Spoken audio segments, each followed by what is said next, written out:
자, 챕터 3고요. 마태복음 3장. 주제는 왕의 길을 예비하라. 말씀.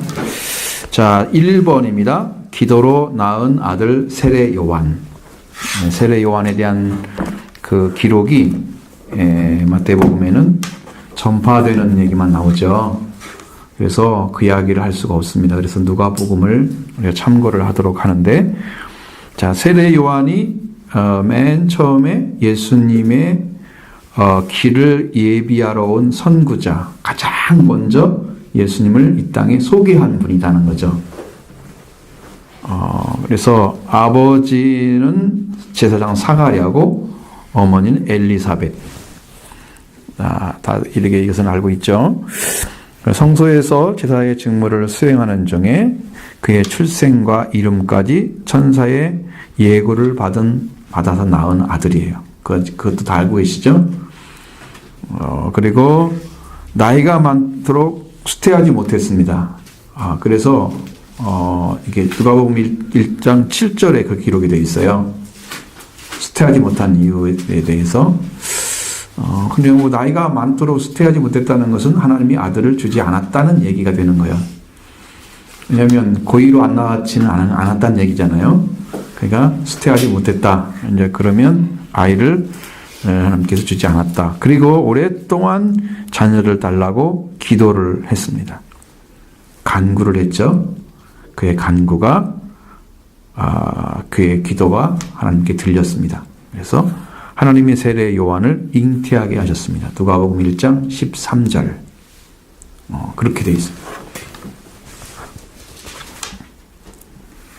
자, 13절 읽어봅니다. 천사가 그에게 이르되 사가랴여 무서워하지 말라. 너의 간구함이 들린지라. 네 아내 엘리사벳에게 네가 아들을 낳으리니 그 이름을 요한이라 하라. 아멘. 자, 이렇게 이제 이름 줬어요. 그리고 분명하게 아들을 낳을 것이다 약속하시고, 이제 사명이 주어지는 그 나중에는 그것은 이제 1장에서 계속 전개되고 있는 이야기니까 우리가 1장을 다 공부를 할 수 없죠. 왜냐하면 세례 요한 부분만 살짝 볼 거예요. 그러니까 많은 것은 이제 누가복음을 공부해야 들어가죠. 그렇죠? 자, 작은 1번, 이제 큰 1번에서 기도로 낳은 아들 다음에 작은 1번, 기도의 지원을 필요로 하는 구속사의 인물들입니다. 기도의 지원을 필요로 하는 구속사의 인물들. 여러분, 그런 사람들이 한둘이 아니에요. 한둘이 아닙니다. 하나님께서 쓰고자 하는 아들들 중에서는 큰 일을 행하는 자들은 거의 기도를 통해서 태어났습니다. 상상할 수 없지만 끔찍한 고난이 따라옵니다. 언제나 기도를 요청하는 하나님의 특별한 사인입니다. 아이를 주지 않고 약속해놓고 24년이나 걸려도 아무 말이 없다가 드디어 나타나고 그렇습니다. 여러분 상상해봐도 25년, 24년 기다리는 건 상상해봐도 좀 힘든 일이 아니겠어요? 우리가 1년만 기다려도 힘들 건데 보통 10년이 안 되면 불임이라고 그러잖아요. 근데 25년이에요. 그건 진짜 세월이 너무너무 힘든 상태였을 거예요. 그래서 실수도 하고 그러죠. 이스마엘 같은 아들을 그냥 갖다 필요하지 않는 자녀를 태어나기도 하고 이상한 일이 벌어졌고, 자, 사라의 경우가 그렇게 됐습니다. 그 마노아의 경우, 기드온도 기도로 얻은 아들입니다. 그렇습니다. 한나의 경우도 그렇습니다. 한나도 사무엘을 얻기 위해서 나중에 좀 사무엘을 주셨죠. 하나님께 드리겠습니다. 서원하면서 하나님께. 그 자녀들이 많이 태어났습니다. 여인에게 있어서 자녀를 낳지 못하는 절망은 여인으로서 당할 수 있는 가장 큰 아픔이고 한이 된다고 합니다. 그러나 그들은 좌절하지 않고 합당한 간구를 드림으로 그 기도를 통해서 어렵게 아들이 태어납니다. 그러니까 여러분, 그런 간구를 할 수 있는 자리는 굉장히 중요한 자녀가 태어난다고 보면 돼요. 자녀가 태어나는 거예요.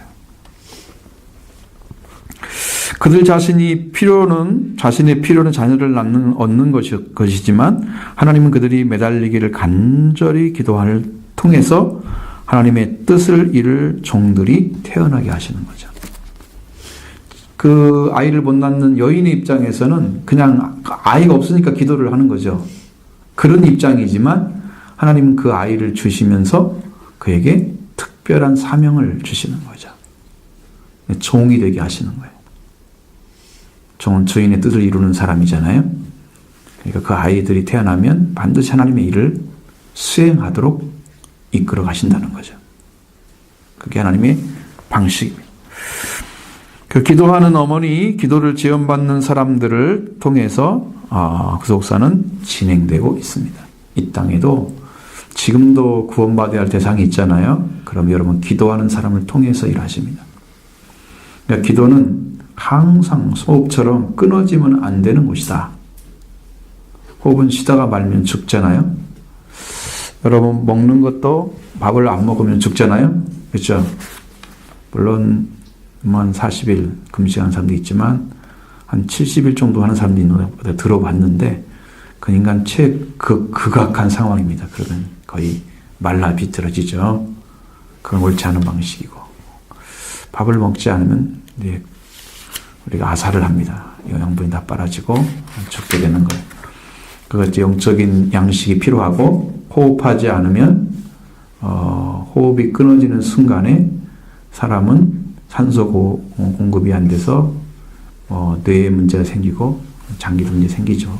나중에.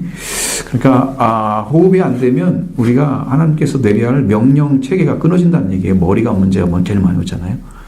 호흡이 안 되면 우리가 조금만 피가 공급이 안 돼도 쓰러지는 거 봤거든요. 우리 어머니 병원에 갔을 때 1초 동안 피가 안 통했다 그러는데 머리에 올라가는 피가 근데 쓰러져갖고 뻘떡 나중에 뻘떡 일어나가지고 무슨 일 있었니? 이렇게 자기 기억도 못하는 여러분 그렇게 짧은 차이에도 그런 일이 벌어져가지고 산소 공급이 안 돼가지고 이상한 일이 벌어지는데 사람 여러분 하나님께 호흡하지 않는 사람들은 죽은 사람과 똑같은 거예요.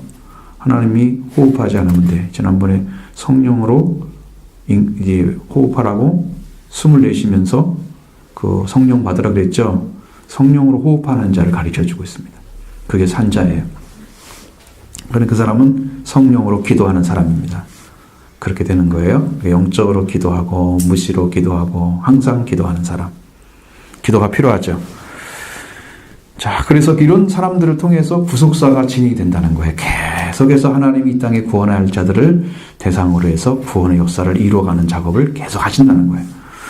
그래서 기도의 지원을 받고 태어난 자녀들은 모두 한 세대에 쓰임받는 귀한 일꾼들이 되었다는 것을 성경을 통해 보여주는데 기도의 뒷받침 없이 하나님의 경륜은 그의 계획은 실현되지 못합니다. 않습니다. 하나님께서 일을 하지 않습니다. 그러니까 노아 저 시대에도 힘들었죠. 노아 한 사람만 살아 있어서 돌아오지 않습니다. 그 다음에 여러분 엘리가 있었을 때 사무엘이 태어났죠. 그때에도 하나님이 이상이 없었더라. 하늘에 어떤 비밀한 것들을 내려주지 않는 시대, 영적 어둠이 차 있는 시대에 아무 일도 안 벌어집니다. 그러니까 하나님과 교통이 안 되고 있는 그 영적 어둠 시대에는 어둠의 시대가 맞아요. 영적으로도. 그런 게 대해서 하나님 일을 하지 못합니다. 그래서 이스라엘 백성들이 출애굽 사건은 보면은 그들에게 고난을 주니까 그들이 하나님께 부르짖어서 하나님 시작하시는 거 보셨죠? 그래서 여호와께 부르짖음해. 여호와께서 아브라함과 이삭과 야곱에 약속하신 그 말씀을 기억하셨더라. 그들의 기도가 상달되었고, 그죠? 그러니까 반드시 기도를 통해서 일하신다. 그러니까 여러분도 교회도 일하려면 기도하는 사람들이 들끓어야 돼요. 차고 넘쳐야 된다고. 그래야 하나님 일을 하시는 거예요. 근데 우리들이 기도하는 마음을 갖지 못하는 것도 아직 성령의 역사가 강력하게 일어나지 않고 있다는 증거죠. 성령의 역사가 강하게 일어나고 여러분의 기도가 차고 넘치고 이렇게 강력한 힘을 갖게 되면 그것으로 인해서 구속선도 강력하게 일어날 겁니다. 민족을 살리고 인류를 위해서 사는 그런 축복된 역사가 일어나게 될 거예요. 기도의 뒷받침 없이는 그렇게 안 된다. 그래서 바벨론에서 돌아올 때도 역시나 하나님께 돌아오는 자들이 많이 기도 하나님 도우심을 찾았죠. 그 다음에 새 언약의 시대를 전환점에서 깊은 기도가 필요했던 거예요. 여러분 새 언약은 언제 이루어졌습니까? 예수님 오셔서 이루어졌죠? 그러니까 그들도 성령 받을 때 오순절에도 성령이 기도를 드렸죠. 철저히 기도했습니다. 열흘이나 기도했습니다. 그들이 마음을 같이하여 단 한 가지만 그냥 계속해서 단 한 가지만 집중적으로 계속해서 기도했다. 기도가 끊어지지 않았다. 그렇게 써 있습니다. 그런데 다 기도에 의해서 전환점이 오고 구속사를 움직이는 힘이 그때 부어지는 거예요. 그러니까 우리의 신앙생활도 기도의 힘을 여러분 갖게 되면 기도의 힘을 가진 사람은 더 기도를 할 수 있습니다. 그 기도가 더 강해지면 성령이 더 강하게 역사하죠.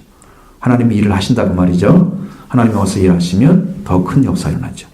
그러니까 우리가 기도하는 사람에 의해서 큰 역사는 점점점 확장되는 거죠. 기도가 안 하면 할수록 교회 일은 점점, 하나님의 일은 점점 축소되고 약해지는 거예요. 그러니까 많은 분들이 이제 왜 이렇게 성령의 역사가 없고 하나님의 구원의 역사가 없다고 그러는데 제가 생각할 때는 기도해서 성령 받고 은혜 받으면 다 될 것 같아요.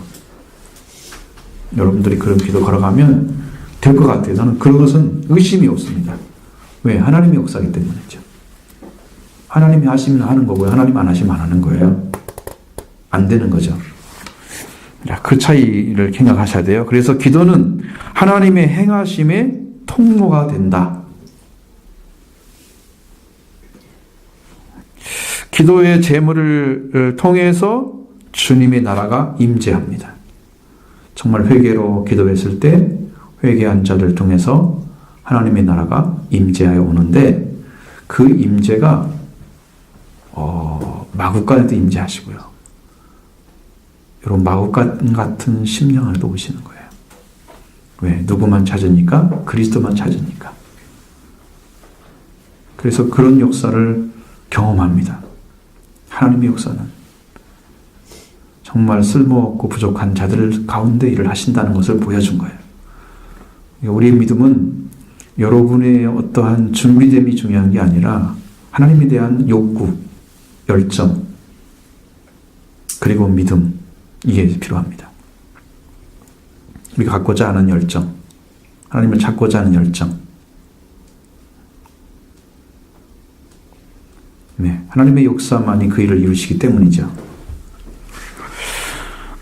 그러면 이제 성경에서 보면 기도의 향연이 하늘로 올라갑니다. 연기죠. 향기와 연기, 향연이 올라갑니다. 심판을 위한 천사들의 사역도 그것으로 준비된다고 성경에 기록하고 있습니다. 계시록에서 8장 3절로 6절 한번 같이 찾아보시죠.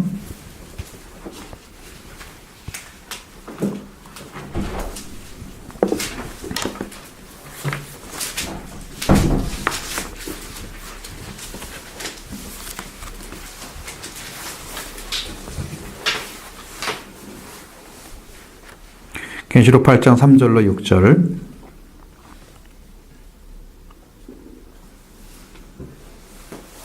자, 같이 한번 읽어볼까요? 또 다른 천사가 와서 제단 곁에 서서 금향로를 가지고 많은 향을 받았으니 이는 모든 성도의 기도와 합하여 보좌 앞 금제단에 드리고자 함이라. 향연이 기도와 함께 천사의 손으로부터 하나님 앞으로 올라가는지라. 천사가 향로를 가지고 제단에 불을 담아다가 땅에 쏟음에 우레와 음성과 번개와 지진이 나더라. 7 나팔을 가진 천사가 나팔을 불기를 준비하더라. 이게 마지막이죠. 마지막입니다. 여기 보면은 금향로가 있죠. 제단 앞에 천사가 그 금향로를 가지고 많은 향이 받아졌는데 성도의 기도와 합쳐져서 이게 움직입니다. 기도가 합쳐져야 기도를 통해서, 여러분 예를 들자면 우리가 고난을 받았어요. 그러면 성도들이 뭘 기도하겠어요? 하나님이 고난에서 회복시켜달라고 기도하겠죠. 그러면 그 지역에 하나님께서 재앙을 내리시는데 준비된 재앙이 누구의 기도에 의해서? 성도의 기도와 함께 제단에 불을 담아다가 그 지역에다 뿌려버리는 거예요. 심판이 이루어지는 거예요. 그걸로 인해서. 하나님이 지금 이 땅에서 우리가 그냥 그런 심각한 고난을 받고 있지 않잖아, 지금요. 만약에 고난을 받아서 하나님께 간절히 기도한 사람이 있다고 해봐요. 그러면 그 사람을 통해서 그런 일들이 벌어질 수도 있는 거예요. 하나님이 거기에 책임을 묻는 거예요. 심판을 하는 거예요. 자, 세례 요한의 기도는 부모님을 통해서 기도하는 부모님을 통해서 이 땅에 오는 거예요. 세례 요한도 기도하는 부모를 통해서 땅에 오게 됐다는 거죠. 그건 이제 우리가 이사야서 40장에 나온 말씀이 누구에게 이루어질지는 모르잖아요. 광야에 외치는 자의 소리가 누군지 모르죠. 그런데 나중에 알고 보니까 세례 요한이었어요. 왜? 그 요한이 오는 길을 기도를 통해서 예비한 거예요. 하나님께서 예비하게 하시고 그 부모를 통해서 합니다. 오래 기도해도 응답이 오지 않는 이유는 더 많은 기도를 해야지 구속사의 열림이 그에게 필요하기 때문에 그렇게 되는 겁니다. 그러니까 많은 기도가 필요한 것은 더 온전한 역사를 이루기 위해서 필요한 것입니다. 그러니까 여러분이 기도가 잘 응답이 안 되면 여러분은 많이 기도해서 그것을 빨리 채워야 돼요. 성경에는 눈물의 병도 채우시라 그러죠. 기도도 채우셔야 됩니다. 더 많은 기도를 드려서 시간을 쪼개서라도 기도하세요. 순간순간 성령으로 무시로 기도하세요. 그 기도를 채우셔야 됩니다. 딱 시간만 정하고 기도가 나머지는 기도 않는 주님과 관계없는 삶을 살아가시면 안 되죠. 이렇게 성령이 오시면 그렇게는 못합니다. 뭔가는 붙잡고 있죠. 항상 말씀을 붙잡고 있든지 주님을 붙잡고 있든지 합니다. 그렇게 해서 계속 기도를 채워야 돼요. 채우시기 바라요. 그리고 주님은 우리의 기도를 통해서 구속사의 큰 일을 이루어가고 계십니다. 지금도 그러시는데 한 맺힌 어머니들의 아주 뼈를 녹는 그런 기도, 여러분 한나라도 봤죠? 흐느끼면서 눈물로 기도한 모습 봤잖아요. 정말 흐느끼면서 울잖아요. 얼마나 한이 맺혔으면. 아무리 분이나 잘해줘도 한나는 맨날 아프잖아요. 고통스럽잖아요. 자기가 허락한 여자는 아이 못 가졌다고 또 구박하고, 그 남편은 챙겨줘가지고 뭐 그냥 그 더 많은 재물을 주지만 그걸로 만족하지 못하고, 왜? 재물은 재물일 뿐이야. 내가 얻고자 하는 아이는 아니잖아요. 그것이 대신할 수 없는 거예요. 자녀는. 그죠? 네, 아픔의 기도를 통해서 구속사 인물이 이 땅에 오게 되었다. 그러니까 여러분도 그런 기도가 필요합니다. 그러면 이제 여러분이 그런 기도를 우리 교회에서 드리면 어떤 사람을 보내 어떤 일을 할지 모르고요. 또 그 일이 쫙 펼쳐져서 하나님이 아주 굉장한 역사를 이루시던 모릅니다. 그건 우리가 계획하기 할 수 없는 거예요. 하나님의 계획 속에 있는 거죠. 자, 작은 2번입니다. 성령의 앞선 움직이심. 성령께서 먼저 움직인다는 거예요. 여러분, 우리가 창세기에도 성령께서 물 위에 먼저 운행하시고 계셨잖아요.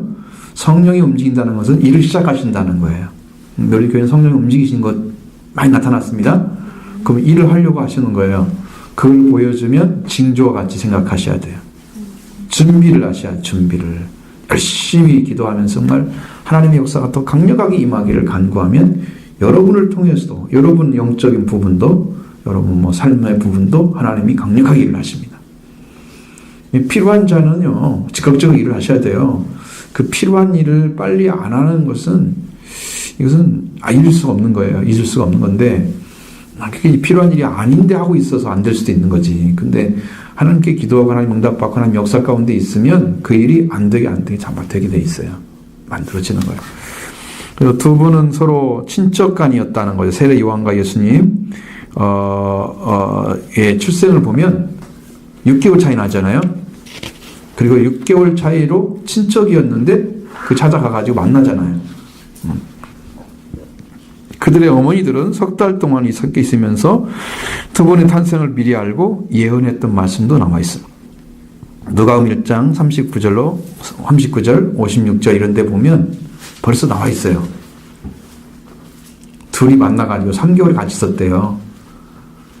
이게 지금 뭔가는 서로 영적 교제가 있었겠죠? 있었습니다.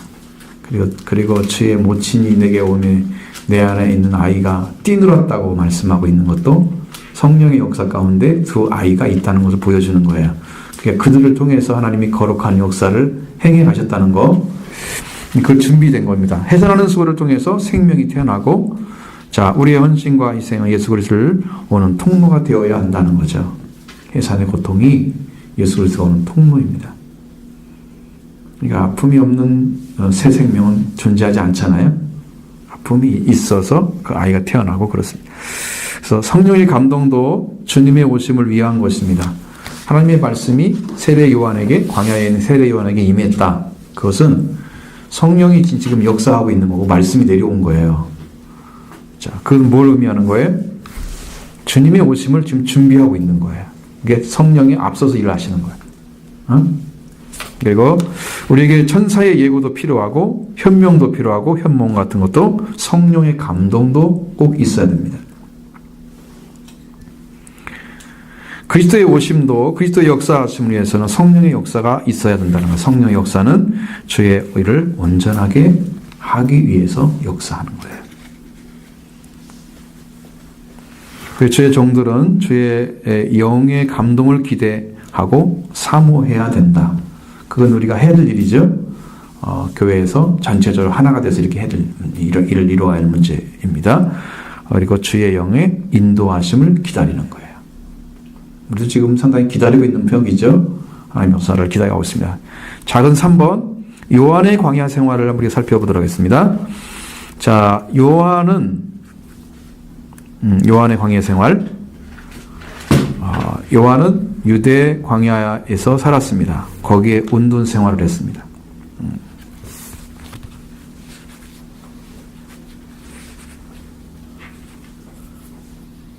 누가복음 1장 80절에 그는 어린데 어디가 있었어요? 젖을 뗀 다음에 어디 갔었어요? 빈들의 광야에 가서 살았죠. 그 어린 아이가 어릴 때부터 거기가 있었던 거예요. 집에서 살지 않았어요. 운동 생활. 약태토롯을 입었다. 그리고 메뚜기와 열매와 석청을 먹고 살았다.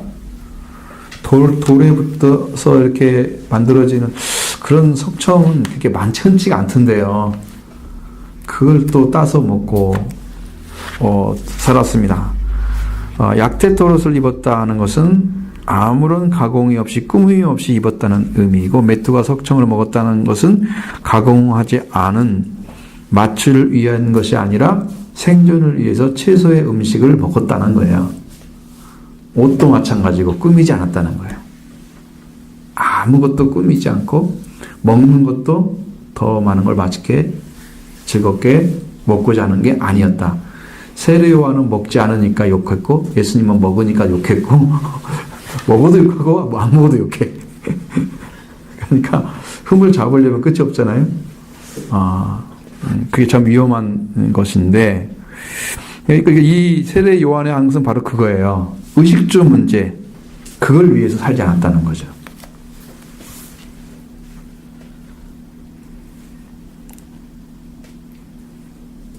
많은 사람들이 어디에 더 집중하나요? 제가 잘 먹고 잘 살고 잘 입고 잘 보여지고 잘 나타나고 많이 인정받고 그런 거 원하잖아요. 세례 요한처럼 옷 입었다면 누가 인정해 주겠어요? 약태토를 입고 다니면. 쳐다보긴 하겠어요? 좀 그지처럼 보여서 쳐다보겠죠? 오히려 이상한 옷 입었다 쳐다보겠죠. 그리고 그는 오직 메시아를 기다리는 그런 한 마음으로 자신의 몸에 집중하지 않고 그분에게 집중했다. 이 차이 때문에 그런 거야. 그러니까 여러분이 그 식주를 떠날 수 있는 정도 되면 예수 그리스도 한 분만을 집중할 수 있는 그런 자리에 서야만 가능해요.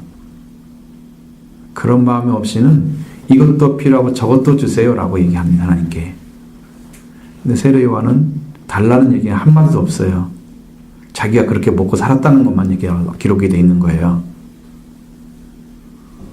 그러니까 문제는 예수 그리스도를 정말로 사모하느냐는 겁니다.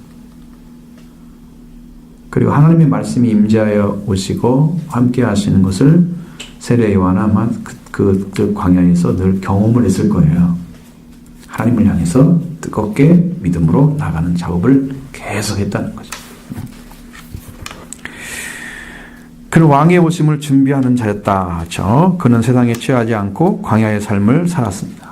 여러분, 광야라는 것은 사실은 희망이 없는 곳이잖아요. 농사도 지을 수 없는 곳이고요. 광야 땅 자체가 그렇더라고요. 유대 광야 가보면 농사 지을 수 있는 곳이 아니에요.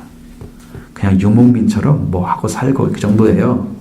땅을 갖고 땅으로 뭘 일할 수 있는 곳이 안 돼요. 그럼 땅이 기대할 수 없죠. 하늘도 기대하지 않는 거죠. 왜? 비가 와야 된다? 이런 거 별로 기대하지 않는 거예요. 그거와 관계없이 살아갔던 거죠. 그리고 그는 메시아를 위해서 자신의 삶을 최소화시켰다. 그러니까 아주 굉장히 협소한 삶을 살았다는 거예요. 자기 일생을 바쳐서 그리스도를 왕이신 그리스도를 드러내기 위해서 자기의 삶은 최고로 작게 나타나게 준비된 그런 삶 살았고요. 우리에게 주신 기회와 축복은 언제나 그리스도를 위해서 제한받고 헌납되어야 되는 거죠. 우리도 마찬가지로 세례 요한과 같은 삶으로 집중해 나가지 않으면 예수 그리스도를 만나는데 그게 쉽지 않습니다. 항상 넓은 길을 살아가면서 예수 그리스도를 만난다? 아니죠. 그건 아닙니다.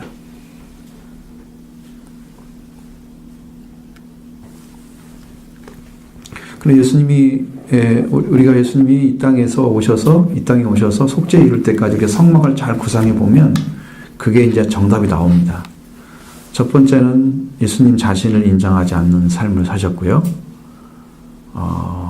그 다음에 두 번째로는 예수님께서 세례를 받으시면서 부활의 삶을 사신 거예요. 영적. 우리 그 모습 잘 안 보이죠? 성령의 임장을 보면 알 수 있습니다. 그리고 이제 자기가 나타나셔서 세상의 빛이 되시고 세상의 빵이 되시고 생명의 빵이죠. 생명의 빛이시죠. 이렇게 들어갑니다. 그리고 하나님께 간구하면서 겟세마네 동산에서 기도를 이루시죠. 분향단이 이루어지고 그 다음에 십자가에 못 박혀서 거기서 죽으시죠. 그 속죄까지 완성되는 것이 성막입니다. 근데 여러분이 가보면은 자기를 부인하고 중간에 물두멍이 있잖아요. 번제단 다음에 그 물두멍이 예수 그리스도의 부활을 가리킵니다. 그것은 처음의 부활은 완전한 부활이 아니에요. 왜냐하면 예수님이 세례 받을 때는 세례 요한이 가진 의를 받아들였기 때문에 받은 거예요. 세례 요한의 의를. 하나님의 의였어요.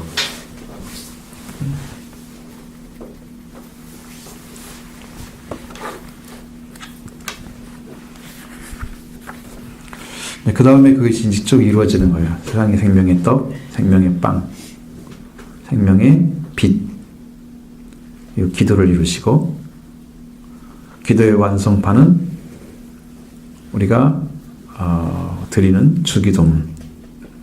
그 예수님의 기도의 완성은 겟세마네 동산의 기도. 이렇게 해서 이루어서 가는 거예요. 자, 그래서 자기를 부인하고 십자가를 지고 따랐던 사람들입니다. 때로는 금식도 필요합니다. 편리함이나 문화적 혜택을 제한하는 문화 금식도 한다 그래요. 절식도 한다 그래요. 어떤 사람은 TV를 안 보는 것은 뭐라 그래요? 보는 걸 금식한다 그래요. 그게 과연 그런 것들을 성경에서 금식할 때는 오락을 금하며 이렇게 돼 있거든요.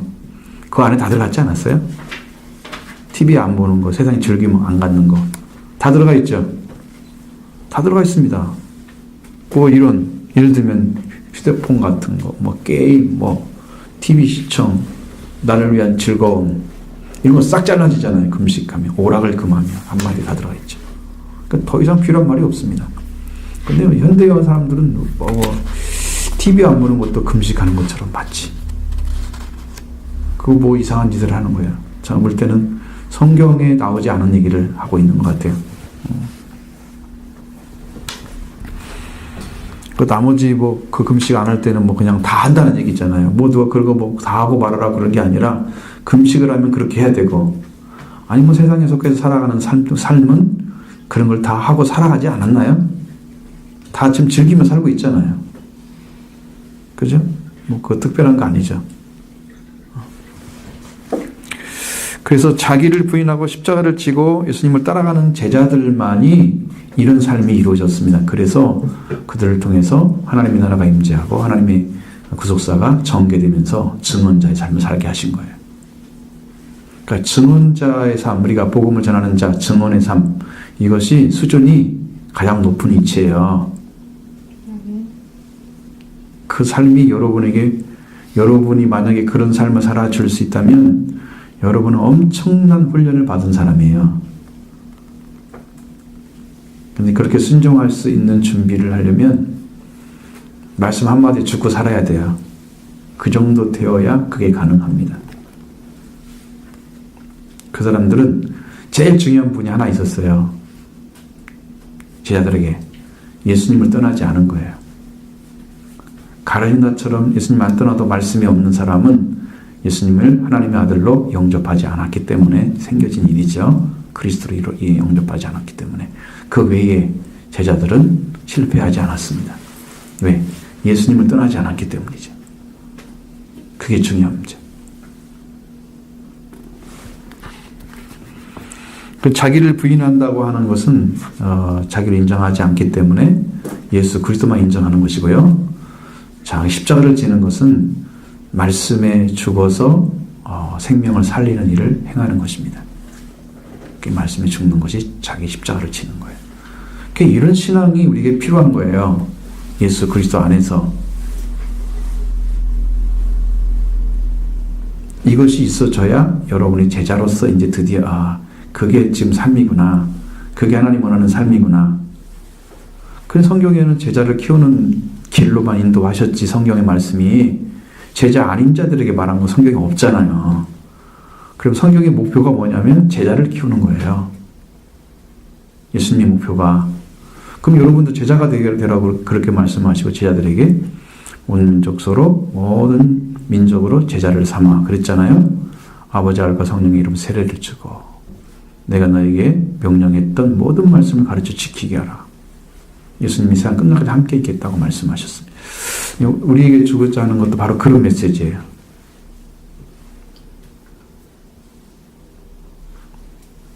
그리스도를 절대로 떠나지 않는 거예요. 내가 부족한 것은 두 번째 문제예요. 의심한 사람도 두 번째 문제예요. 도마 같은 사람 의심하잖아요. 끝까지 주님 볼 때까지는 안 믿었잖아요. 배와 고물을 버리고 예수님을 따르는 일을 우선적으로 한 제자들에게 하나님 나라를 유업으로 얻는 자가 되게 하신다는 거예요. 그러니까 뭔가를 버려야지 새 걸 받지 옛것을 붙잡고 새 걸 달라고 하는 사람은 안 되는 거죠.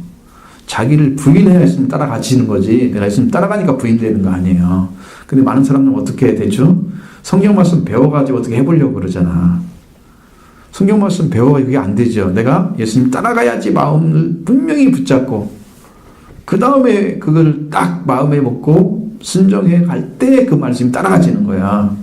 시작이 되는 거야. 근데 그 마음도 없이 그냥 배우면 되는 것처럼 마치 성경 공부가 무슨 길을 열어주는 것처럼 생각을 해요. 그렇게 되지 않고 있다는 거예요. 왜? 제가 많은 분들이 썼던 그런 책, 나는 그런 책을 많이 안 보는데 우리가 보면은 우리 오카나 목사님도 제자훈련 실패했다 얘기했죠. 홍정길 목사님도 제자훈련은 가짜다. 한국은 제자훈련이 아주 돌풍을 일으켰었습니다. 한때 교회들이 엄청나게 많이 했습니다. 그런데 제자가 한 명도 안 태어났습니다. 진짜 제자가 태어났다면 세상에 선포가 됐을 거예요. 우리 교회 봐라. 그러면 총회에서 그걸 몰릴 리가 없어요. 다 알죠. 이 교회는 이 훈련을 해가지고 엄청난 일이 벌어졌어. 이 세상에 안 알려질 것 같아요? 기독방송 나오지 어디 나오지 다 나올 거예요. 그런 일이 안 벌어진다는 거예요. 제자가 아니라는 거죠. 다 가짜다. 실패했다. 그건 제자가 없다는 얘기잖아요. 제자분들 해놓고 제자를 못 만들어요. 제자가 없다는 거예요. 그러니까 여러분은 어떻게 제자가 될 수 있습니까?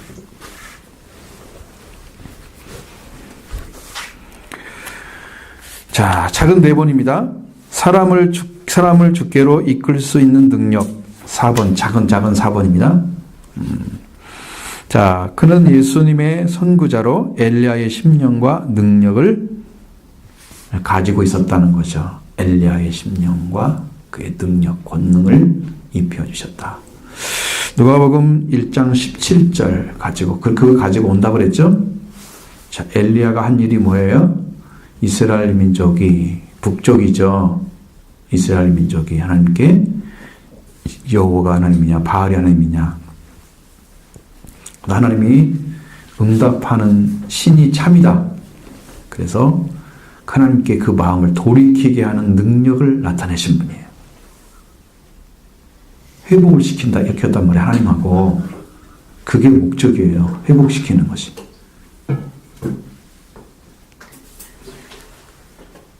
엄청난 일을 한 거예요.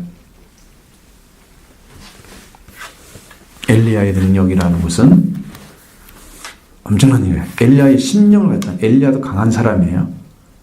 엘리야도 역시나 약대토릇을 입었다고 써 있습니다. 성경에. 약대토릇을 입고 다니기가 좀 보통 어려운 게 아닐 텐데요.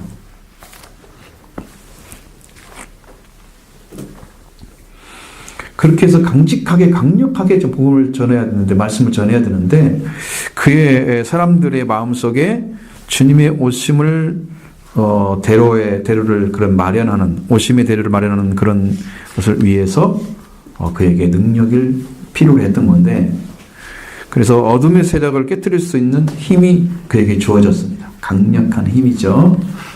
그러나 이제 예수 그리스도 앞에 무릎 꿇게 하는 것보다도 그런 회개에 합당한 열매를 맺어서 자신의 복음으로 인해서 어떤 삶을 살기를 구했습니다.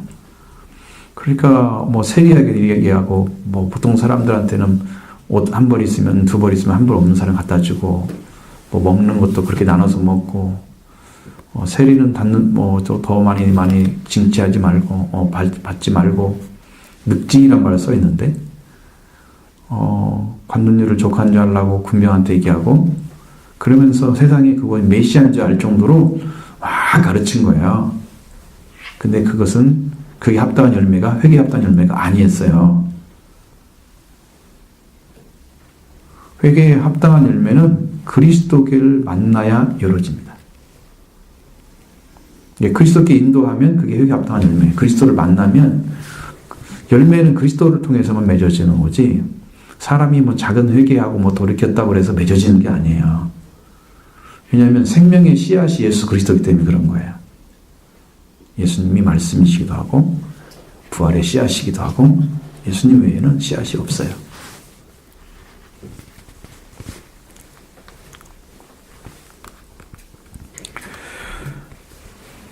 그래서 여러분 그 세례 요한이 계속 복음을 전할 때 그때 두각된 것들이 뭐예요?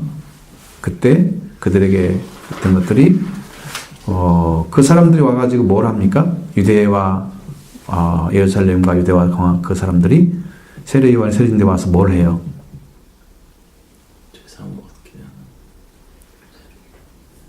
자기 죄를 고백하는 거죠. 죄를 고백하는 게 먼저고요.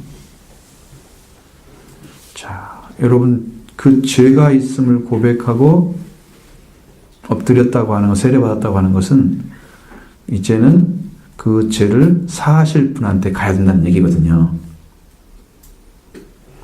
이 땅에서 죄를 알고 이거 난 이렇게 살면 안 되겠다. 마음 돌이켰다고 해봐요. 그리고 그 죄의 근원이 뭔가를 못 찾아간 사람들은 이게 어디서 끊어져 가지고 죄가 왔는지 근원을 모르잖아요. 그렇기 때문에 구원을 이룰 수가 없는 거예요. 자기 죄를 아무리 고백해도 그 죄를 고백한 사람을 용서하고 회복시킬 수 있는 분이 필요해요. 그래서 그리스도가 그에게 필요한 거예요. 만나면 됩니다. 그 일이 이루어져야 돼요. 그리스도를 필요로 하셨습니다.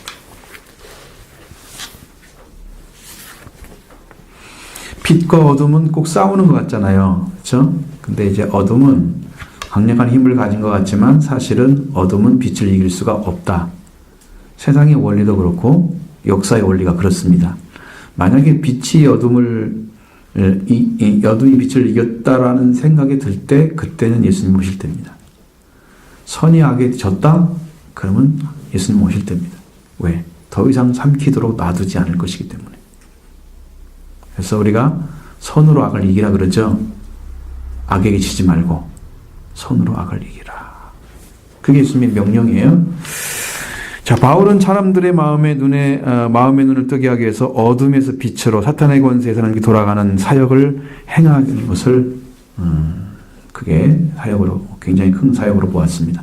사도행전 26장에서 16절로 18절에 보면 그렇게 나와 있습니다. 어둠에서 빛으로 사탄의 권세에서 하나님께로 돌아가는, 여러분 묶였던 곳에서 해방되는 거, 뭐가 묶였는지를 모르는 사람들은 해결이 안 되겠지만 뭐가 묶였는 게 중요한 게 아니라 그걸 해결하는 분을 만나면 그게 해결되는 거죠. 내가 어둠 속에 있는 사람이 어떤 것을 회개해야 되는 거예요? 이거 모르겠죠. 그러니까 빛이신 예수님만 구하면 그 문제 해결되겠죠. 근데 내가 어둠에서 이게 뭐예요? 죄가 어떤 거예요? 이 어둠이 어떤 게 죄예요? 그걸 찾고 있다고 해서 죄가 해결되는 거 아니죠. 해결될 분한테 가서 봐야지 그게 보이는 거죠. 어둠에서 나와 보니까 빛을 보니까 어둠에 속한 게 보이죠. 어둠에서는 어둠을 밖에 못 보고 빛은 없는 거예요. 그러니까 오직 그리스도만 필요한 거예요. 오직 그리스도만 필요한 거예요. 거기서 구원이 오는 거예요. 사탄의 권세 돌아요. 사도행전 16장 16절 18절 한번 보겠습니다.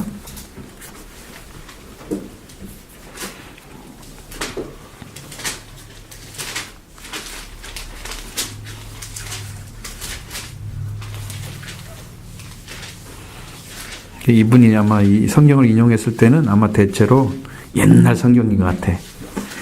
자, 16절 18절까지 한번 읽어보도록 하겠습니다. 시작. 일어나 너의 발로 서라. 내가 내게 나타난 것은 곧 내가 너를 본 일과 장차 네게 나타날 일로 너로 삼위로 하는 이스라엘과 이방인들에게 내가 너를 구원하여 그들에게 보내며 그들을 눈 떠여 어둠에서 빛으로 사탄의 권세에서 하나님께로 도래하고 죄사함과 그를 믿어 거룩하게 된 무리 가운데서 기업을 얻게 하리라 하더이다. 아멘. 이 예언을 성취시킨 사람입니다. 이 말씀이 이루어졌다는 거예요. 마태복음 4장 3절 같은 데 보면 그게 있습니다. 이사야 40장 3절에도 그게 나와 있습니다. 광야에 외치는 자의 소리. 주의 길을 예비하는 자.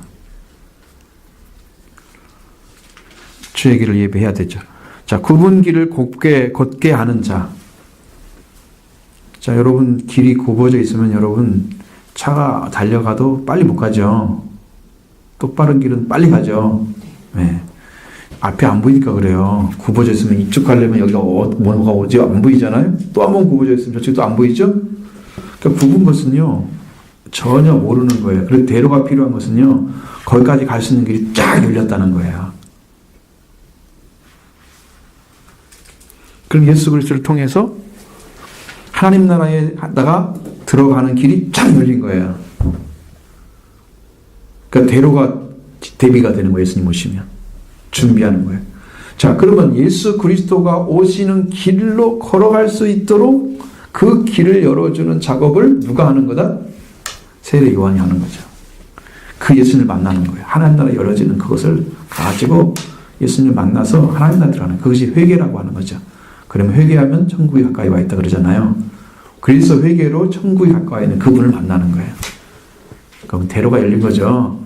하나님 나라가 열린 거예요. 그 사람에게. 회개가 열쇠다.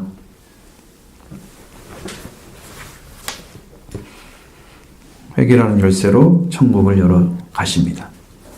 근데 회개의 주인은요, 예수 그리스도입니다. 그래서 열쇠를 예수님이 가지고 있는 거예요. 내가 막 회개한다고 부르진다 그게 되지 않고 어느 순간에 그게 막혀버립니다. 왜? 예수님 없이 자기가 막 가려고 하는 거야. 회개가 안 이루어져. 그랬던 거지. 예수님 만나면 이게 해결되는 거죠. 자, 죄가 하나님께로부터 우리를 떠나게 했기 때문에 우리가 왕을 만나기 원하는 자들은 죄의 문제를 해결해야 된다는 거예요. 우리가 이제 그걸 잘 알잖아요. 창세기를 통해서 배웠던 것들은 다 거기에 있어요. 회개와 세례를 통하여서 우리의 삶을 하나님 나라로 만드실 왕이신 주님이 행차하신다는 거예요. 회개와 세례를 통해서. 그러니까 예수 그리스도가 오시는 그분과 딱 만나는 길이 대로인데 그 광야에서 그 첩경을 평탄케 하는 거예요. 그 가는 길을 그냥 바로 갈 수 있도록 평탄케 해주는 거. 평탄자가 아시죠? 울퉁불퉁하고 막 이렇게 막 많은 요철이 막 있죠? 이런 것들을 싹 제거해서 갈 수 있도록 반드시 빨리 갈 수 있도록 해주는 거예요. 그것들이 회개를 통해서 세례를 통해서 그렇게 간다는 거예요. 만나게 되고 그리고 하나님 나라로 우리를 변화시키고 세우실 그 예수 그리스도 왕이신 예수님이 그 길로 오시니까 거기서 만나면 하나님 나라에 들어가는 거죠. 회개를 해서 쭉 갔더니 누구를 만났다? 예수님을 만났다. 그게 천국을 임하는 겁니다. 천국은 예수님 자신이 천국이에요. 가지고 오셨어요. 자, 왕의 길을 예비하는 자의 삶은 참으로 거룩하고 아름답습니다. 성스러운 일이죠. 세례 요한이 그랬기 때문에 예수님이 그의 글을 따라서 세례를 받은 거예요. 자, 그 다음에 챕터 3에서 큰 두 번째 주의 길을 예비하는 사역 2번입니다. 2번. 여러분 작게 챕터에서 이게 작은 것이라면 가로가 하나 치고 더 작은 것은 가로가 2개 치는 거죠. 아시죠? 이렇게 만가로가 되고 그 다음에 이제 아주 작은 것은 가로 2개예요. 여기는 가로 가로가 없는 것입니다. 2번 주의 길을 예비하는 사역. 작은 1번 죄에 대한 회개와 임박한 심판 선언을 하고 있습니다. 자, 그러면 여러분 이제 마태복음 3장을 펴보시죠.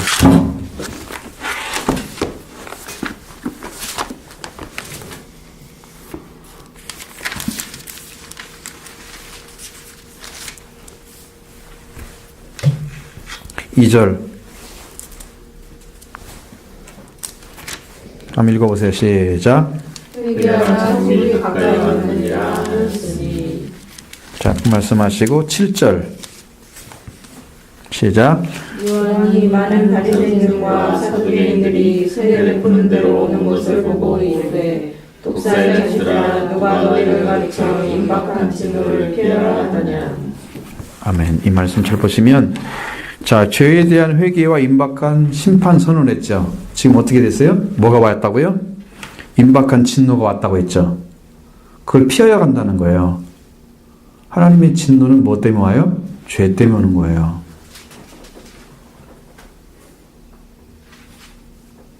죄가 있는 곳에 진노가 임합니다. 그래서 요한은 죄에 대한 회개를 외쳤습니다. 바리새인과 사두개인들을 향해서 독사의 자식들이라고 책망을 합니다. 그리고 합당한 열매를 맺으라고 말합니다. 임박한 하나님의 심판을 선포했습니다.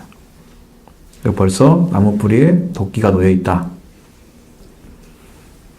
열매가 없는 인생은 심판불에 던져진다. 마태복음 3장 10절에 무섭게 심판을 예언하죠. 회개를 해야 된다는 거예요. 회개하지 않으면, 합당한 열매 맺지 않으면 들어갑니다. 근데 여러분 마태복음에 쭉 들어가면 또 하나가 나옵니다. 심판에 들어가고 불에 던져지는 나무가 어떤 나무예요?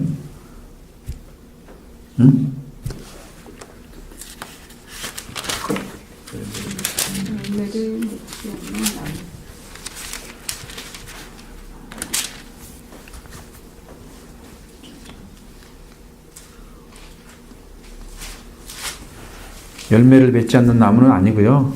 아름다운 열매를 맺지 않는 나무. 그러니까 못된 나무에서 못된 열매를 맺고 좋은 나무에 좋은 열매를 맺잖아요. 좋은 열매를 맺지 아니하는 나무마다 그 나무는 던져지는 거예요. 그게 문제인 거예요. 여기는 회개에 합당한 열매라고 그랬죠. 마태복음 3장에서 말한 말씀은, 그러나 7장에서 19절에 나온 말씀은 아름다운 열매를 맺지 아니하는 나무. 찍혀 불에 던져지리라 그랬어요. 그러니까 우리가 나무도 아름답고 열매도 아름다워 하잖아요. 그 성격에 반대로 맺어질 것은 없다는 거죠.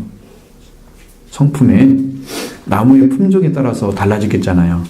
좋은 품종을 가진 나무는 좋은 열매를 맺어야 되고 나쁜 품종을 가진 나무는 나쁜 열매를 맺는 게 맞잖아요. 정상적이죠. 질이 떨어지는 나무인데 열매는 좋은 거 가져와. 아, 이거는 분명히 컨닝했네.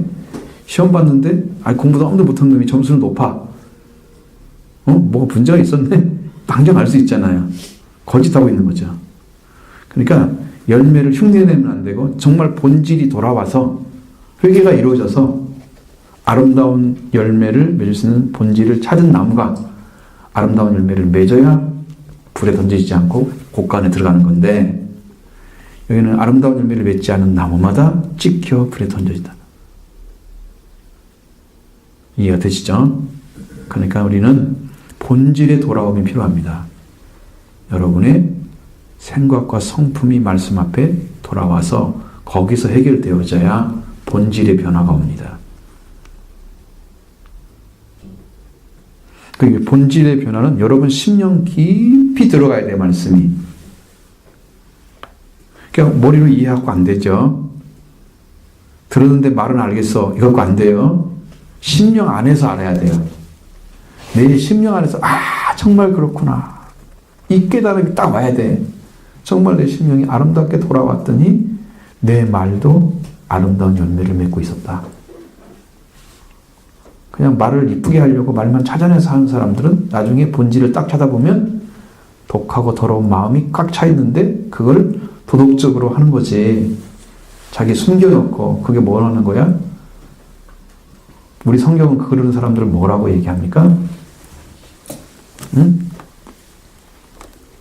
미선자라고 얘기하잖아요. 성경, 우리 옛날 성경에는 외식하는 자, 미선자, 지금 현대어로는 이선자. 이선자들이 더 많죠? 본질이 돌아온 사람들은 굉장히 적은 거죠.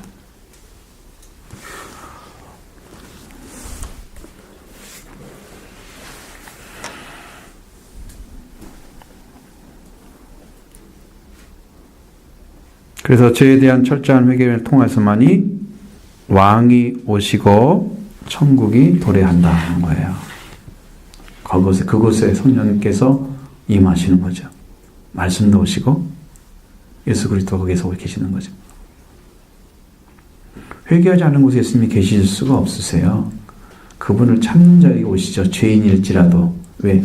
죄를 사할 수 있는 권세를 가지고 계시기 때문에 오시는 거예요. 그래서 예수님을 찾아야 돼요. 내가 죄인인 걸 알면 예수님이 필요해요. 그분이 이 죄를 사해주기 때문에.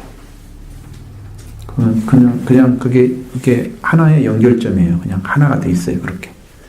그래서 예수님을 필요로 하는 사람이 되는 거다. 죄인은. 그러니까 죄인이니까 죄를 어떻게든 내가 손을 쓰드리려고 하면 안 돼요. 병든 자에게 의원이 필요하다. 의사가 필요하다. 죄인에게 예수 그리스도가 필요하다. 작은 2번 천국의 도래 선포 3장 2절, 마태복음 3장 2절입니다.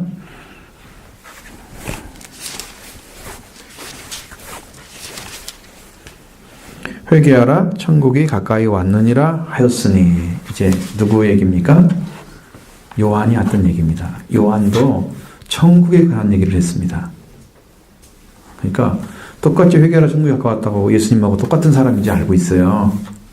근데 이게 얘기를 쭉 들어보니까 본질이 많이 달라요. 말씀의 본질이 많이 다릅니다. 그걸 구분이 못한 사람들은 똑같은 말하면 같은 사람이다 이렇게 이해를 하는데 영어로 그렇게 보지 않습니다. 천국은 하나님의 통치를 말하는데 예수님의 지배를 받는 개인의 마음, 가정, 교회, 공동체가 천국입니다.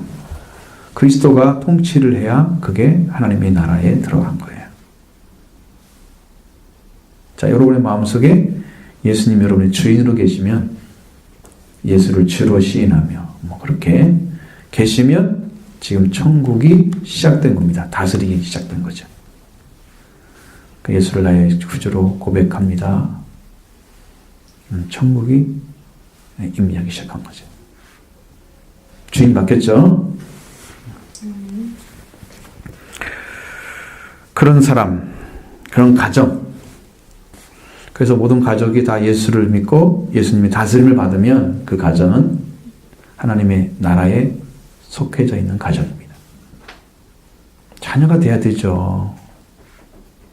다 다른 마음 가지고 개인의 마음 가지고 가족을 이루려고 하니까 맨날 서로 상처 주고 싸우는 거지. 예수님의 마음이 아니니까 용서하고 살아 예수 그리스도처럼 불쌍히 여기고 서로 용납하고 그렇게 하라고 바울이 가르쳐줬잖아요. 근데 우리 마음에 그 마음이 없어. 원수가 지배 안에 있어. 그러니까 맨날 싸우는 거야. 너희 집안 식구가 너희 원수리라. 응? 집안 식구 원수입니까?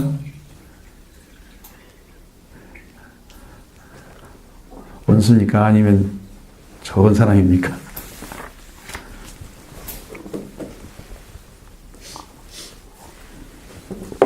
한 번씩 고백을 해보셔야 되지. 고백을 안 하려고 지금.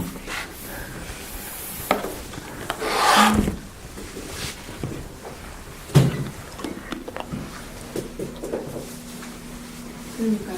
좋아서 결혼을 했는데 왜 원수가 됐어요? 그러니까 우리가 가족이 예수 그리스도를 중심으로 살아오지 않았어요. 그 인생을. 그래서 같이 거듭났으면 서로를 위해서 존재하는데 서로를 위해 존재하면 서로에게 사랑을 베푼대. 우리가 동상이몽을 가끔 틀어놓고 보잖아. 그러면 최수정 그 부부가 나오잖아. 하이라. 외국에 라오스 가가지고 당신들은 부부싸움 한 번도 안 했습니까? 한 번도 안 했대. 어떻게 그러냐고 비밀을 물어봤어.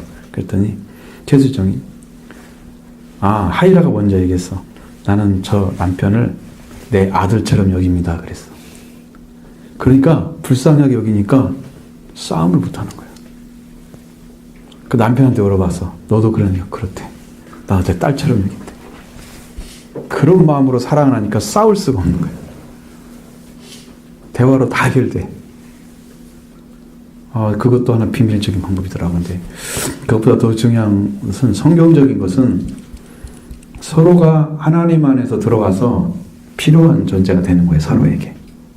내가 이 사람의 필요를 태워주고 이 사람은 나의 필요를 채워주고 그래서 하나님 안에 서로가 필요한 존재가 돼서 부족함이 없이 나누고 사랑을 나누는 그런 관계. 그 부부라는 건 서로에게 그래야 되는데 한쪽만 해서는 안 되는 거예요. 그러니까 싸우게 되는 거예요. 그러니까 그 쓴 사람이 이겨야 되는 거예요. 거기를 지배를 하지 않으면, 말씀으로 지배를 하지 않으면 그 가정을 세울 수가 없어요. 맨날 양보하고 믿음이 가졌으니까 내가 더 참고 이래가지고 안 이겨요. 이것이 옳다고 하는 것을 반드시 얘기하고 그 말씀을 세워야 돼요. 나를 세우는 게 아니고 내 생각을 세우는 게 아니라 말씀을 세우는 거예요. 거기다가 말씀은 서로 복종해야 할 관계지 누구가 높고 낮음이 아니거든요. 그러면 거기는 말할 수가 없잖아. 그건 이해를 하니까 그 싸움이 사라져. 차츰차츰. 응? 말씀이 안 세우면, 말씀이 권위가 안 되면 그 집안은 세울 수가 없는 거예요. 이게 내가 그러면 확신을 가지고 이 얘기를 하면 내 안에 있는 말씀의 확신이 그걸 보장을 해줘요. 성령이 일하시거든요. 그건 나를 무너뜨릴 수가 없어요. 하나님이 함께 하니까. 그러면 엎드리게 되는 거예요. 생명의 역사는 그렇게 나요. 그러니까 말씀은 이렇다고 이야기를 해줘야 돼요. 뭐 듣든 안 듣든 상관없어요. 일단 얘기를 하는 거예요. 성경이 이렇다고 내 뜻이 아니고 나는 이렇게 되기를 원한다. 같이 가자. 이렇게 하는 거예요. 당신 무릎 꿇어야 된다 결국은. 그 말인데 그 말까지는 안 뱉는 거지 우리가.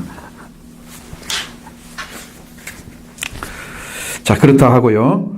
자, 예수님의 지배를 받는 개인, 가정, 교회, 공동체가 천국이다. 그러니까 주님이 다스리고 있는 그 집안 자체가 천국의 역사의 시작입니다. 그래서 새하늘과 새 땅은 완전한 주님의 통치가 펼쳐지는 그런 영역입니다. 왜? 하나님의 다스림이 완전하게 되면 새하늘과 새 땅이 되는 거죠. 지금까지 보지 못했던 하늘이 보여지고 지금까지 보지 못했던 땅이 보여지는 거예요. 영적인 변화. 내가 이 땅에 속해져 있고 이 하늘에 속해 있어서 지금도 육의 자리에만 서 있는 사람들이 이 새하늘과 새 땅을 보게 되는 거죠. 영적으로. 그러면 이 하늘과 이 땅을 보면서도 하나님의 살아계심을 느끼잖아요. 하나님의 창조를 느끼잖아요. 하나님의 역사를 느끼잖아요. 창조 세계가 아름답게 보여져요. 그거 어디서 보냐 하면 마음의 변화에서 와요. 새 마음이 주어지면 새 것이 보여요. 그러니까 옛 성품과 옛 마음과 옛 의식을 가지고 보니까 전부 더럽고 추한 것만 보이고 지적질하고 싶고 그러지. 새 마음 가지면 지적질이 먼저가 아니고 불쌍히 여김이 먼저고 생명이 먼저가 보여요. 그게 차원이 다른 거예요.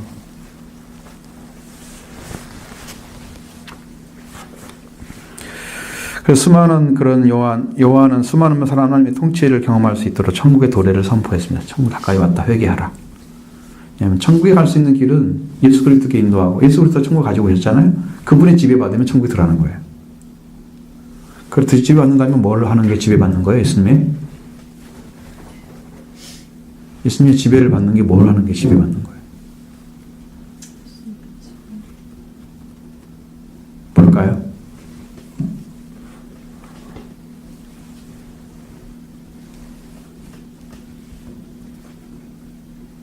말씀에 순종하는 거. 딱 그분 앞에 딱 가면 여러분이 그분 만나잖아요. 그분 가면 그러니까 이게 사람들이 그런 거 있잖아. 어떤 사람에게 친밀성을 느끼면 그를 말을 잘 들어. 있죠? 여러분 안에 그런 영적인 관계가 만들어지면 여러분 심령이 거기에 순종하게 돼 있어요.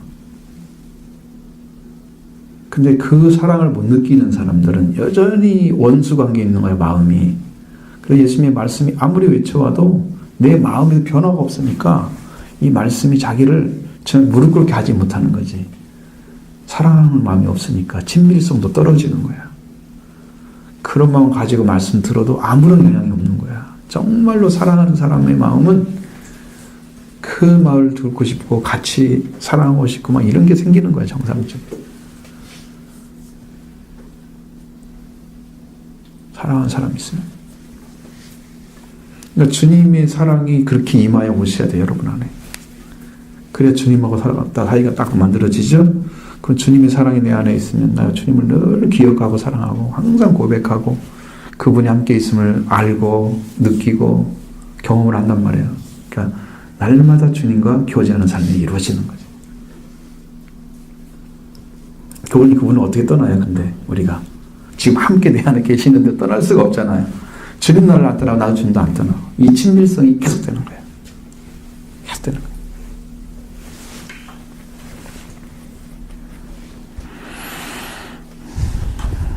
그래서 왕의 다스림은 The Kingdom of God, 하나님의 왕국, 하나님의 왕국이 임하는 거예요.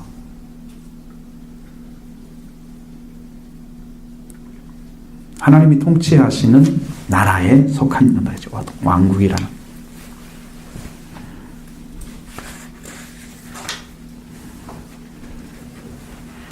그래서 그분이 왕임을 인정하고 그 왕이신 예수님을 영접하게 되면 그분이 킹덤 오브 갓, 하나님의 나라 성궤, 하나님의 왕국에 지금 소속된 자가 되는 거죠.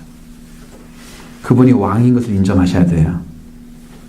예수님을 왕으로 믿으시기 바랍니다. 왕으로 믿으셔야 돼요. 그분이 왕으로 믿으셔야 다스리세요, 여러분을.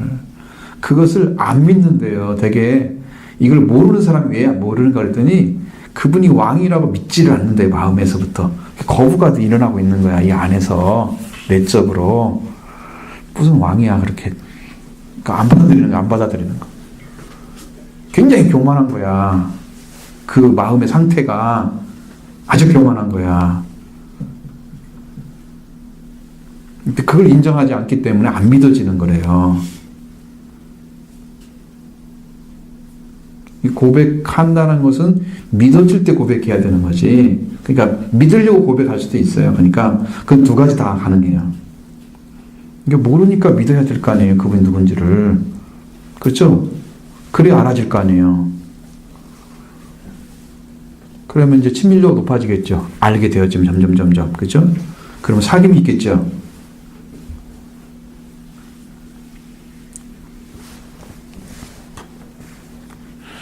그래서 회개하고 왕을 영접하라. 지금 거기가 세례 요한의 세례 왕을 위한 준비가 되는 거예요. 왕을 오심을 위한 준비. 됐죠? 왕국을 이제 가지고 오시는 왕을 맞이하는 준비가 되는 거예요. 그렇게 이루어지기를 바랍니다. 왕의 길을 예비하는 길입니다. 그 다음에 주님의 오심으로 천국은 시작되고요. 세례요한 때부터 천국은 열려지기 시작했습니다. 예수님도 말씀하셨죠? 마태복음 11장 12절에 천국은 세례요한부터 어떻게 했다? 침노를 당하나니 말씀하셨죠? 세례요한부터 천국이 왜 째졌죠? 침노 당했죠? 그걸 열고 침노를 해야 된다고 말해요. 침노는 나쁜 의미잖아요. 침략하는 것처럼 나쁜 의미잖아요. 억지 막 뺏어오는 거죠. 여러분이 그런 열정이 있어야 천국에 오더라고. 나는 그런 경험을 했는데 그런 열정이 있어야 천국이 나한테 오더라고. 그게 절대 나쁜 게 아니고 침노를 당하는 주님도 말씀하신 것처럼 그걸 자기 것으로 만들려고 여러분 발버둥을 치야 돼요. 나는 막달라 마리아가 참 정말로 사랑스럽게 보이는 것은 예수님의 시신을 찾으러 왔지만 그분을 만나기 위해서 눈물 흘 때까지 있어. 만날 때까지 있는 거야. 난 그 마음이 지금도 막 이렇게 움직이는 거야. 왜 그런 열정이 없을까? 주님은 사랑해야 되는데.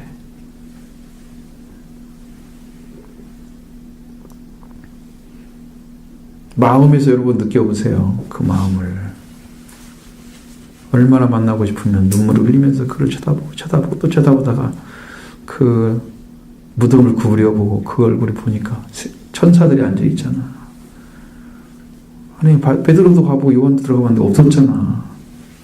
분명히 앉아있었는데 안 보였을 거예요. 성경에 보면은.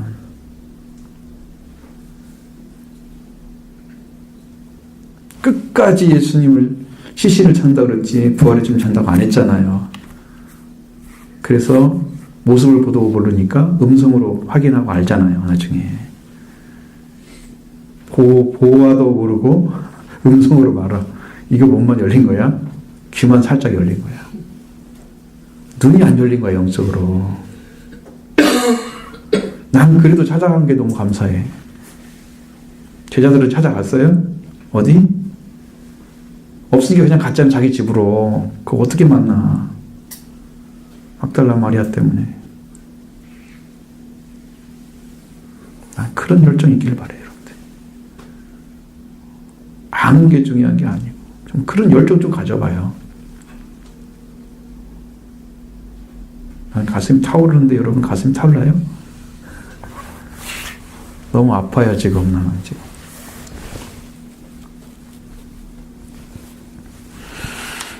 모든 예언의 말씀, 율법도 다 어디까지 하고요? 세례 요한까지.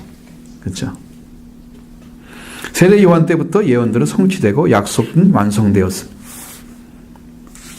이제 그때부터 이루어지기 시작한 거예요. 예수님이 오시면서 그 이루어가는 작업 하시죠? 예수님이 십자가에서 다 이뤘다 하심으로 완성된 거죠. 다 이뤘다. 주님이 왕이신 천국이 세례 요한 때부터 시작되었다. 그러므로 회개로 들어가야 천국에 들어갈 수 있다.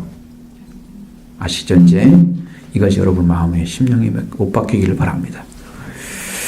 예수님은 천국의 도래를 말씀하셨습니다. 마태복음 4장 17절에 뭐라고 하시는가요? 이때부터 예수께서 비로소 전파하여 이르시되 회개하라 천국이 가까이 왔느니라. 아멘. 그 말씀하셨습니다. 예수님의 복음이 드디어 터져 나왔습니다. 비로소, 그 전까지는 안 나왔던 말씀이에요. 비로소 나온 거예요. 세례 요한은 세례를 받고 성령의 충만을 받고 성령의 이끌림을 받아서 마귀와 싸워서 승리하시고 터져 나온 복음이 회개하라 천국이 가까이 왔느니라. 사탄도 막을 수 없고, 아직 끝난 건 아니죠. 싸움은 사탄도 막을 수 없고 그 어떤 존재도 가로수를 앞에 세울 수가 없는 예수 그리스도의 복음의 강력한 능력이 회개하라는 거냐, 거기서 시작된 거예요.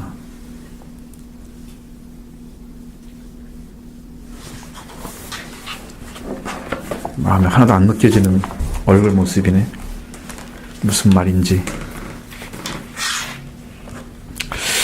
자, 제자들은 어땠을까요? 제자들한테는 뭐라고 했을까요? 제자들한테는 가서 복음을 전하면서 뭐라고 했을까요? 마태복음 10장 7절에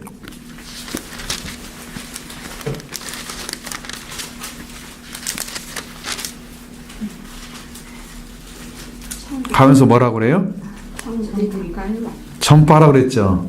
천국이 가까이 왔다 하라고 그랬죠. 회개란 말이 안 했어요. 아직 몰라요, 회개를. 제자들은. 그러니까 천국이 가까이 왔다 얘기를 하라는 거예요.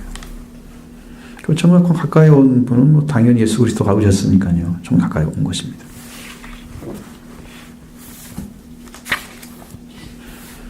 그래서 천국을 사는 삶이 새 언약의 시대의 특징입니다. 천국의 삶에 들어간 사람이 새 언약 가운데 들어간 사람이에요. 자, 들어가는 방식은 회개를 통해서 속죄와 부활이 이루어진 사람들입니다. 새 마음이고 새 영이 받아져야 되는 거죠. 예수님 제자들은 세례 받았죠. 성령 받았습니다. 예수님 부활하신 주님 만나고, 그렇지만 충만은 아직 안 됐습니다. 복음을 선포할 그런 능력을 아직 갖지 못했죠. 성령은 받는 거예요. 그러니까 부활의 주님만 만나도, 주님 오셔도 여러분 성령 받은 거예요. 충만이 아닌 거예요. 복음을 선포할 정도로. 근데 그걸 자꾸 부정하거나 그러면 안 돼요. 십자가 부활은 끝이고 오순절로 가야 완성인데 꼭 거기까지만 생각하면 안 돼. 그 전에 성령 받은 거예요. 완전한 성령의 충만이 아니기 때문에 선포하라고 말씀하지 않았어요. 그냥 보낸다고 말씀하셨어요. 사도라는 얘기죠. 그 얘기는. 주님은 하나님의 통치를 잃어버리고 사탄이 왕노릇 하는 세상에 사는 그런 사람들에게 천국을 주기 위해서 이 땅에 오신 거다. 잃어버렸기 때문에 온 거예요. 천국에 소속되어야 할 사람들이 천국에 소속되지 않고 이 땅에 죽음의 세계를 사탄과 함께 살고 있는 거죠. 거기 사탄의 세력으로부터 깨뜨리고 죄를 깨뜨리고 그리고 죄의 사망을 깨뜨려서 사망의 권세를 가지고 있는 왕노릇하는 사탄을 그 옥에 가서 깨뜨렸죠. 옥에 있는 영들에게 선포하셨어요. 영으로는 가서 옥에 있는 영들에게 선포하셨다 말씀하신 것처럼 가서 하신 거예요. 펠라케에 가서. 그러니까 지하 세계 영적인 그 죽음의 세계에 가서 예수님이 죽지 않고 오셨다는 것을 보여준 거예요. 그렇게 승리하셨어요. 그래서 사탄이 예수님을 죽이지 못했죠. 그리고 부활하셨어요. 영과 몸이 하나가 돼서 살아나셨죠. 그 부활로 인해서 예수님은 영원히 생명이 죽지 않는 생명을 주시게 된 거예요. 죄만 없앤다고 제가 사라지는 게 아니에요. 부활의 주님 오셔야 생명이 태어나요. 부활의 주님 오셔야. 죄사함 받으면 끝이 아니에요. 시작이에요. 부활의 주님이 생명의 시작이에요. 그 주님 만나면 그때 생명의 시작이 떨어진 거예요. 그렇습니다. 그 다음에 작은 3번은 예수 그리스도를 증거하는 광야의 소리. 여기까지 하면 딱 마크 같습니다. 모든 선지자가 예언하고 기다렸던 것은 바로 그분을 지명하고 또 증거하고 바로 이분이 세상의 구원을 주실 메시아라고 증언하는 거다. 자, 선지자들이 봤던 예수 그리스도 많은 사람들이 봤습니다. 그 그분이 이분이야. 그리고 증거하고 지명하고 증거하고 이분이 바로 세상의 구원자라고 메시아라고 그리스도라고 증언했다. 요한복음 1장 29절에.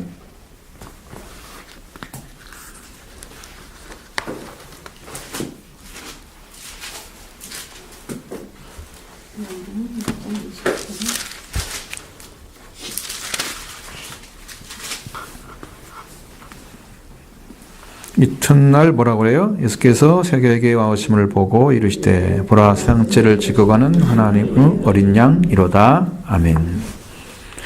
말씀하셨죠? 어린 양 바로 그분이다.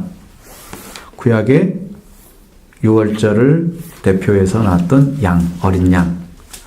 그 양이 바로 세상죄를 지고 가는 분이었는데 바로 오신 그분이다. 지명해줬죠. 확실하게 증거해줬죠.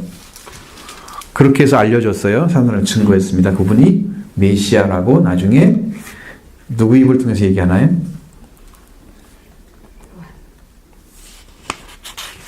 베드로에게 증거했던 사람이 누구예요? 우리가 메시아를 만났다. 안드레. 들었어? 안 들었어? 안드레. 영국 입장에 나오죠.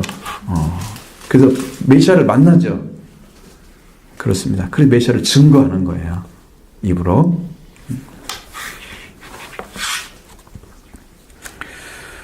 자, 그래서 주의 길, 자신은 주의 길을 예비하는 자라고 그렇게 말하고 요한의 사역이 회개가 있는 곳에 길이 예비되고 왕은 그것으로 행차하신다. 그러니까 회개가 있는 곳으로 예수님 오신다 하는 거예요. 회개하는 자들을 찾아보시는 거죠.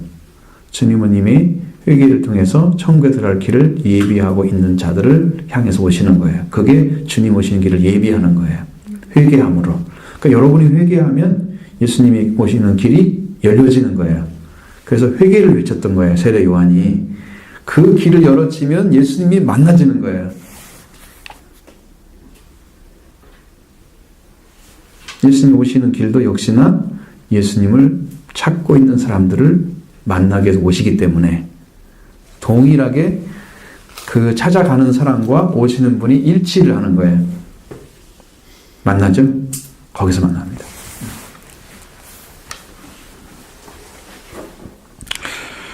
그리고 요 마태복음 3장 11절에는 뭐라고 얘기합니까?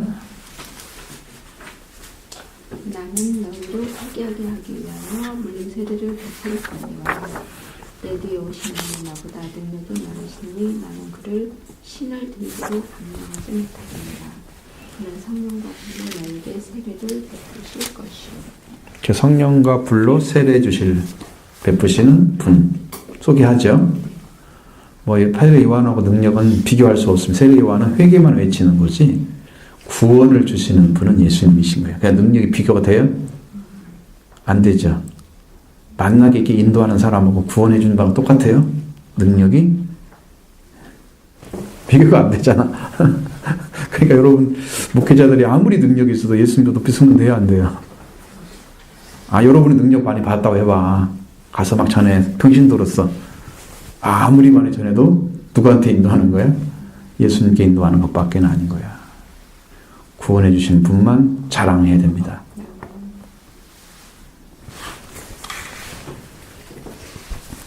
그래서 오늘날에도 세례 요한의 외침이 필요한 거예요. 그 복음이라는 것이 오늘날도 필요한 이유가 바로 그거야.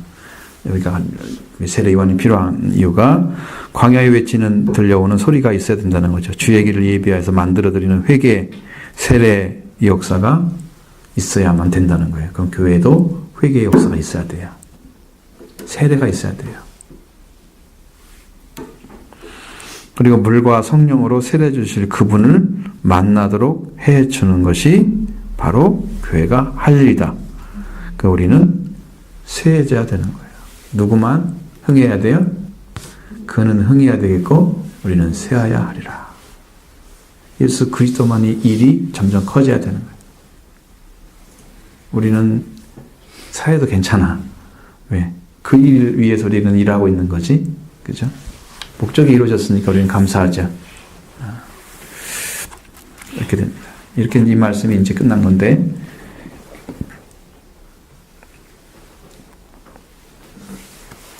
혹시 질문이 있으면.